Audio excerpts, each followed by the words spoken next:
نہیں کہ بیٹے کہنے کا مطلب کیا ہے، کہ ماں کہنے کا مطلب یہ ہے پڑھانے والے نے وعدہ دیا تھا اگر یہ بات کسی کو پتہ چل گئی اس دن کے بعد میں پڑھانے کے لیے تیار ہوگا۔ اللہ اکبر، آنکھ میں آنسو آئے ہیں، ادھر مخدوم باقی کی آنکھ میں آنسو ہے، ادھر ماں نے مسلح بچھایا، بچھانے کے بعد ماں نے ہاتھ اٹھائے تھے، دعا کر رہی تھی مولا میرے بچے کے لیے دین کے لیے غیب سے اسباب معجزہ فرما، میرے بچے کے لیے دین کے لیے غیب سے مدد بھیج دے۔ اللہ اکبر، خضر علیہ السلام اٹھے، اٹھنے کے بعد سمندر کے کنارے آئے، آ کر کے کیا دیکھتے ہیں کہ آپ پڑھنے کے لیے پہلے جاتے تھے، پڑھانے والا بعد میں آتا تھا، لیکن آج پڑھانے والا پہلے موجود ہے، آپ پڑھنے کے لیے بعد میں پہنچے ہیں۔ اللہ اکبر، یہ حال دیکھا، جا کر کے قدموں میں گرے، کہا پڑھانے والے دعا بتا، تو نے تو وعدہ لیا تھا اگر یہ بات کسی کو پتہ چل گئی تو میں پڑھانے کے لیے نہیں آؤں گا۔ کہا تیری ماں کا دعا کرنا خدا کو اتنا پسند آیا، تجھے حکم دیا جا ایک ہی بار میں میرے بندے کو میرا ولی بنا کر کے چلا آ۔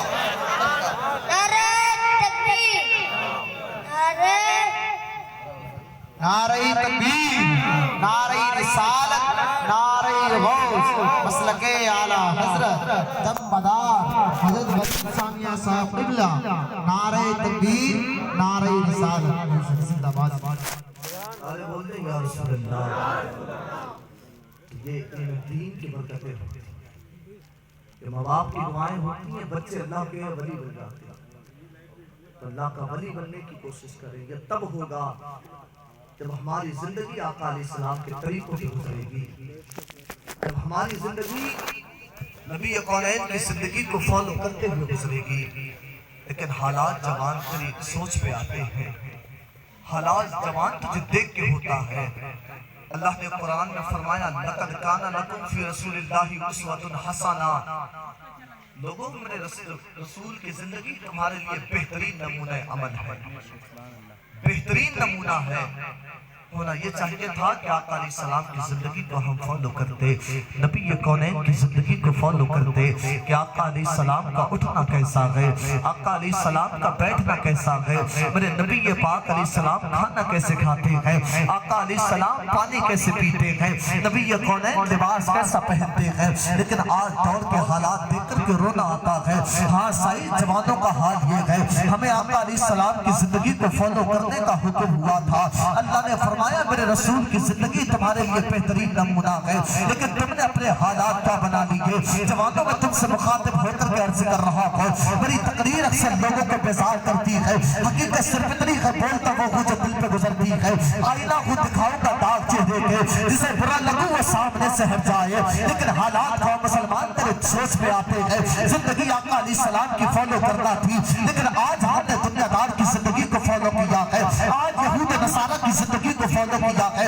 حالات ہم نے ایسے بنا دیے ہیں، شادی ہو تو یہود نصارہ کے طریقوں میں ہوتی ہے، ہمارے گھروں میں بچوں کا برتھ ڈے ہو تو یہود نصارہ کے طریقوں میں ہوتا ہے، ہمارے بچے لباس پہنتے ہیں تو یہود نصارہ کے طریقے میں پہنتے ہیں، مارکیٹ کے اندر اگر پھٹا ہوا لباس آتا ہے تو آج کا جوان اسے فیشن بناتا ہے، مارکیٹ کے اندر اگر کیسا بھی لباس آئے، ہیئر اسٹائل کا کٹنگ آتا ہے تو جوان اسے فیشن بناتا ہے، اور جب مرنے کے بعد دنیا سے جاتے ہیں تب کوئی نہ کوئی ہیئر اسٹائل کو یاد رکھنے والا ہے، نہ کوئی نئے لباس کو یاد رکھنے والا ہے، تیرا نام لینے والا کوئی باقی نہ رہے گا۔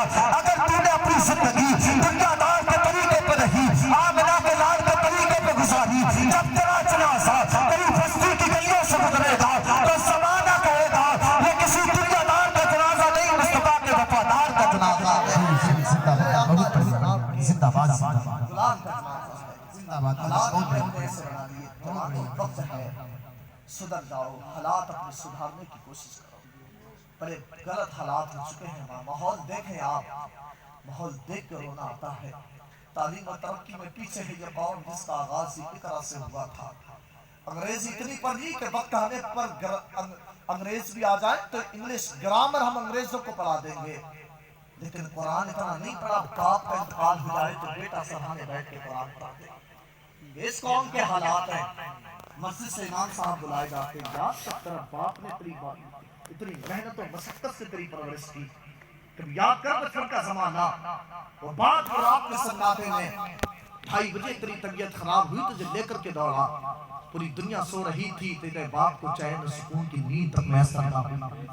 लेकर के घूमता रहा, डॉक्टर मेरे बेटे का इलाज कर। डॉक्टर ने कहा नहीं, यहाँ इलाज नहीं हो सकता। तो वो बाप का जिगर होता है जो तुझे रातों रात बरेली लेकर के जाता है और डॉक्टर से जाकर के कहता है डॉक्टर पैसे की परवाह ना करना, मेरे बेटे की जिंदगी को बचा लेना है। तेरा बाप इतनी मेहनतों से तुझे पाला, लेकिन तूने उसे ये दिन दिखाया कि जब बाप के आखिरी वक्त आया, आखिरी अय्याम आए, वो आखिरी अय्याम अल्लाह पर क्या बयान किया जाए। फरमाया गया कि दरख्तदार दरख्त के ऊपर अगर सूती दुपट्टे को डाल दिया जाए और डालने के बाद सूती दुपट्टे को खींचा जाए, तब उसका जो हाल होगा तो सोच जरा, जब रूह निकलती है तब बंदे को कितनी तकलीफ होती है। उसी तकलीफ से बंदा गुजरता है। अल्लाह अकबर, उस तकलीफ का अंदाजा कौन लगाए। लेकिन बेटों का हाल ये है, हमारे माशरे का हाल ये है, हमने तो यहाँ तक के देखा है आईसीयू में पड़ा हुआ मरीज है, आखिरी सांसें गिन रहा है, लेकिन हमारे हालात ऐसे हैं। कोई जाता है देखने के लिए तो हाथ में मोहब्बतों का हक अदा करने के लिए, कोई हाथ में फल लेकर के जाता है, कोई हाथ में सेब लेकर के जाता है, कोई हाथ में जूस लेकर के जाता है, लेकिन आईसीयू में पड़ा हुआ मरीज कहता है काश कोई फल लेकर के ना आता, काश कोई सेब लेकर के ना आता, काश कोई केले लेकर के ना आता, काश कोई जूस लेकर के ना आता, काश ऐसा हो जाता कोई मेरे लिए सूरह यासीन लेकर के आ जाता, काश कोई सूरह रहमान लेकर के लिए आ जाता, काश कोई कुरान की चटाने लेकर के आ जाता। लोगों अपनी तंग है सदर जाओ, एक दिन तुम्हें मरना जरूर है, एक दिन कब्र में जाना जरूर है। अनकरीब तुम्हारा ये फैसल इसी दुनिया में रह जाना है, अनकरीब तुम्हें धरी कब्र में उतार दिया जाएगा। मौत का वक्त तुम्हें भी आना है, तुम क्या इस गफलत में रह गए कि बुढ़ापा आएगा तब तुम्हें जाकर के मौत आनी है। ना सही तोहका में तुम्हें बुढ़ापे में मौत नहीं आनी है, बल्कि हालात तुमने कौन के नहीं देखे। हमने बच्चों के जनाजे उठते देखे हैं, हमने जवानों के जनाजे उठते देखे हैं, हमने पहलवानों के जनाजे उठते देखे हैं। याद रखो जब दिन भी आना है तो अपने बच्चों को इस काबिल बना दो, जब तुम दुनिया से जाओ तो तेरा बेटा ईमान को ना लाए, डॉक्टर हो तेरा लाल, दवाओं को एक तरफ रखे, पुराने पाक को निकाल के लाए, सूरह यासीन की तिलावत बेटे हमारे सलाइक माशरा हमारा ऐसा हो, लेकिन हालात देख के कौन करो ना। हमने अपने बच्चों को दीन की तालीम नहीं दी, अपनी बेटियों को दीन की तालीम दी। पढ़ने वाला मैं सब नहीं, मैं तो कहता हूँ इस काबिल अपने बच्चों को बनाए। माशाअल्लाह तुम्हारे मोबाइल ज़ियाउल मुस्तफा वीडियो बना लेगा तुम्हारे। अपने इमाम साहब को देखें आप, इमाम है आपके। मैं कहता हूँ इमामों की कदर किया है, हाँ इमाम की कदर किया है। इस कौम के हालात तो ऐसे बयान करते हुए रोना आता, रोना। शादियों में ये रंडियों पर ये गड्डियां लुटाते हैं, नाचने वाले, इन्हें पता भी नहीं चलता शादियों में खर्चा कितना होता है। अगर डीजे लगाना है, पहली बात मैं आपको बताऊं, ये जान भी नबी का सदका है, ईमान भी नबी का सदका है। हमारे घरों में शादियां हो तो किसी और के तरीके पे नहीं, मेरे मुस्तफा के तरीकों पर हो। और ज़माने को पैगाम दो, लेकिन हालात इस कौम के ये हैं, जब घरों में शादियों का वक्त आता है तो इस कौम के हालात हमने यहाँ तक के देखे हैं। लोग बातें करते हैं ऐसा डीजे लगाना, याद रखना मैं तो कहता बातें आपको बताऊं। हजरत अली का गुजर कब्रिस्तान से हुआ, आपने पूछा बता कब्र में आने के बाद कैसी गुजरी है। अली पहले 3 सवाल के जवाब दे, जो बीवी जो लोग अपने दुनिया में छोड़ के आए तो उनका हाल क्या है, जो दौलत दुनिया में छोड़ के आए तो उसका हाल क्या है, जो बीवी दुनिया में छोड़ के आए तो का हाल क्या है। हजरत अली ने जवाब दिया, रे कौन से अपनों की बात करता है, तेरे मरने के बाद तेरे अपने तुझे कब्र में दफना के चले गए, अब कोई तरह अपना तुझे याद करने वाला नहीं है।